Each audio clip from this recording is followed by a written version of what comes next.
بسم الله الرحمن الرحيم إنا أرسلنا نوحا إلى قومه أن أنذر قومك من قبل أن يأتيهم عذاب أليم.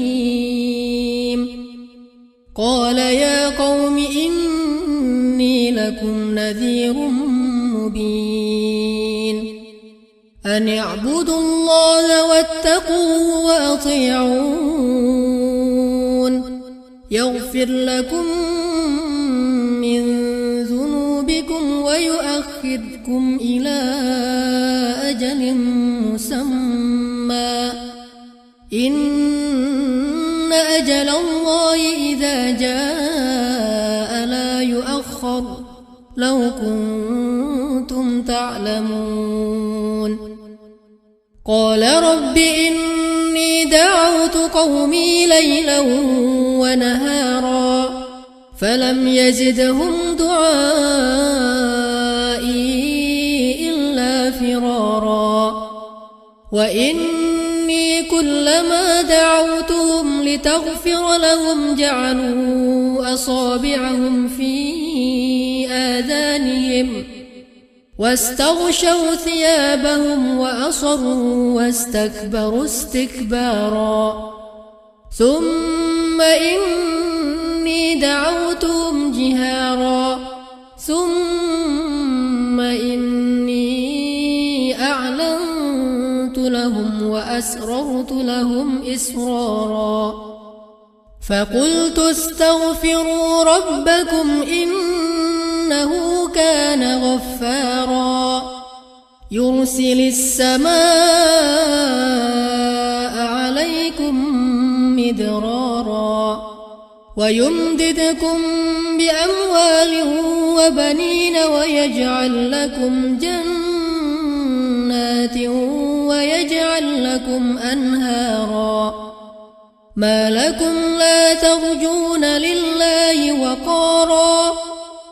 وقد خلقكم أطوارا ألم تروا كيف خلق الله 7 سماوات طباقا وجعل القمر فيهن نورا وجعل الشمس سراجا والله أنبتكم من الأرض نباتا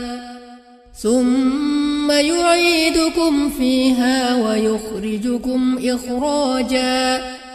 والله جعل لكم الأرض بساطا لتسلكوا منها سبلا فجاجا. قال نوح رب إنهم عصوني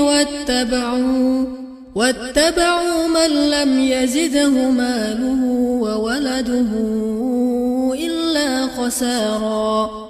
ومكروا مكرا كبارا وقالوا لا تذرن آلهتكم ولا تذرن ودا ولا سواعا ولا يغوث ويعوق ونسرا وقد أضلوا كثيرا ولا تزد الظالمين إلا ضلالا مما خطيئاتهم أغرقوا فأدخلوا نارا فلم يجدوا لهم من دون الله أنصارا. وقال نوح رب لا تذر على الأرض من الكافرين ديارا إنك إن تذرهم يضلوا عبادك ولا يلدوا إلا فاجرا كفارا. رب اغفر لي ولوالدي ولمن دخل بيتي مؤمنا ولمن دخل بيتي مؤمنا وللمؤمنين والمؤمنات ولا تزد الظالمين إلا تباراً.